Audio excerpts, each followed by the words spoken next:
আসসালামু আলাইকুম, সবাই কেমন আছেন? আশা করি সবাই ভালো আছেন। আসলে আমরা ইতিমধ্যে চলে এসেছি মামা ফেরিঘাটে। সো আসলে এখন মিডনাইট, অলমোস্ট রাত 2টা বাজে। সো অনেক ইচ্ছা হয়েছে আজকে ইলিশ মাছ ভাজা খাবো গরম ভাত দিয়ে, তাই মামাতে চলে এসেছি। আমি, আমার অফিস কলিগ, আমার বড় ভাই সবাই মিলে আমরা আসছি। তো ইতিমধ্যে মাছ কাটা হচ্ছে, ইলিশ মাছ।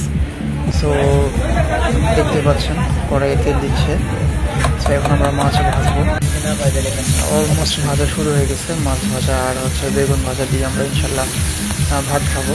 আর মামার বেসিক্যালি ইলিশ অনেক তাজা পাওয়া যায়, ইলিশ মাছটা। এখানে ইলিশ, কাঁকড়া, ক্র্যাব, আপনার চিংড়ি সব কিছু পাওয়া যায়। এই যে আমাদের অলমোস্ট ভাজা শেষ। এখন আমরা খাওয়া শুরু। এটা হচ্ছে সালাদ, এটা হচ্ছে লেস ভর্তা, যেটা ভাইরা লেস ভর্তা মামাতে পাওয়া যায়।